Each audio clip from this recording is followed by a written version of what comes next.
Hey, what's going on, nation? Today we're going to talk about 2 mistakes that you're making that's pretty much rendering your ab workouts as useless. But before we get started, be sure to turn on video notifications so you never miss a new video upload from me. And also, guys, I'm going to include links to my own personal ab workouts that I've been doing since I was a teenager that's allowed me to build blocky abs and serratus. So what you're going to have to do is go to my pinned comment below and click the link to the article on my website, and it'll have all the videos laid out for you. So make sure you check it out. All right, back to the topic at hand. The 2 mistakes that you're making, and they're actually such easy mistakes that when I show you them and how to correct them, it's going to change your entire world when it comes to training your abs, and you can apply these to pretty much any ab exercise. So the first mistake that you guys are making is you're actually skipping the portion of the movement where you are engaging your abs and you're basically just working your hip flexors all the time.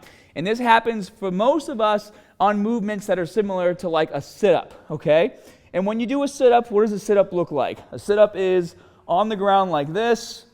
You get into position, and then what we're taught to do is lay down flat and then come all the way up like this and then come back down to the starting position and repeat for reps. However, what's happening when we get halfway through the movement is for a lot of us, we start actually engaging more of our hip flexors and we start to disengage our core. And what I mean by that is, as we come up and get to about here, this is where we're getting the most tension on the abs. And then from this position to this one, we start pulling more through the hip flexors, and if we're not keeping our core tight, we're not really working on our abs. Now, is it okay to go all the way down and all the way up? Yes, it is. But unfortunately, what happens, and I can relate to this especially because I did a lot of sports growing up. And in sports, it wasn't like, all right, guys, now we're going to do 100 push-ups at perfect form. It was, okay, now we're going to get into a big circle. I did wrestling. We'd all do a circle around the mat, and we'd do push-ups until the coach told us to stop,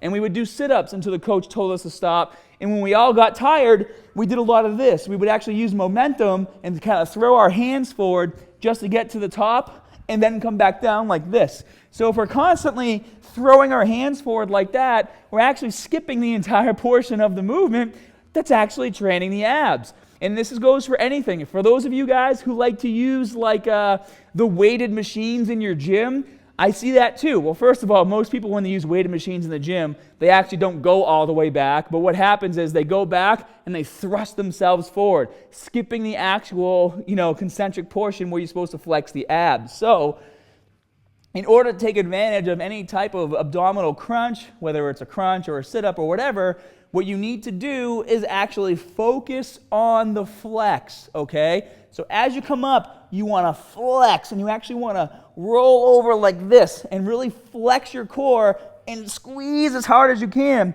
And you can even go from this position to this position and maximize a sit-up. You don't have to go all the way up like this. So this is mistake number 1, not actually focusing on the flex as you perform the movement. And also, guys, if you have a hard time doing that, I actually have obviously some pretty good core strength. For those of you who don't, have somebody stand on your feet or slide up. If you're doing it at home, slide them under a couch or something just to keep your feet in a fixed position, and that's going to really help you guys have the stability you need to focus on this movement. And I guarantee if you do that and you flex that core, it's going to feel really good. And now the second mistake, and this goes across the board for any ab exercise that people do. I see this mistake all the time. And what this mistake is, not getting any extension, spinal extension on any ab exercise. And this is crucial. We always talk about how you get the most muscle damage in the stretching portion of any movement that you're doing, where the muscles is the most stretched.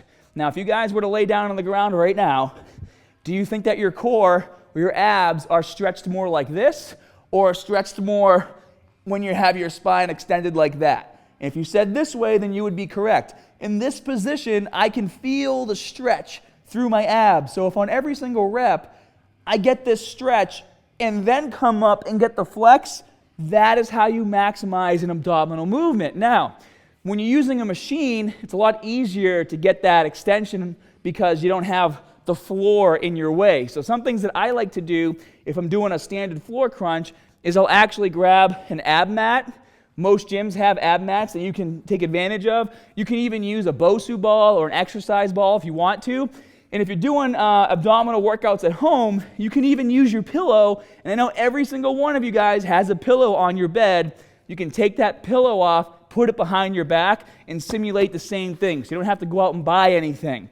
I actually have videos that I did, like when I first started my YouTube channel, that were really popular. They were called the Ab Pillow Extreme. And it was literally pillow ab workouts that are freaking hardcore. And I will link to those in my pinned comment below, as well as that article I told you about in the beginning of the video as well. But let me just show you guys. You're going to take your mat and you're going to stuff it in your back just like this. And then to make the exercise a bit more intense and to take advantage of having an ab mat, I want you to bring your heels as close as you can to your glutes.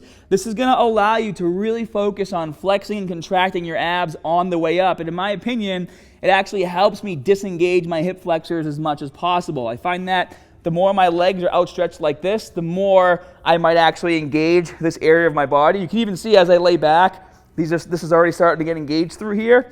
But when I have my feet really close, I'm able to put a lot more focus into keeping the tension in my core. So that's just me. You guys can give it a shot. Let me know what you think. But once I'm in the down position, you can see I already have a nice stretch happening through my abdominals. And I'm going to take advantage of that and come all the way up. And another quick tip, guys, if you breathe all the air out of your lungs as you come up, it'll allow you to get a much tighter flex at the top, and you'll be able to squeeze your core even harder for a harder contraction. So all the way up, squeeze as hard as you can, and then come back down. And notice I'm not coming down just like this. I'm actually rolling down. I'm letting my lower back hit the ground first, and then I'm coming all the way back like this, and then going to the top of the movement. So there you guys have it. Those are the 2 mistakes that are basically sabotaging all of your abdominal workouts. If you enjoyed the video, be sure to smash that like button. And like I said, if you want more information or if you want to see the exact abdominal routines that I've been doing since I was a kid, they work great for building those blocky abs. Make sure you click the link to the article in my pinned comment and check it out. And as always, guys, more good stuff coming soon. See ya.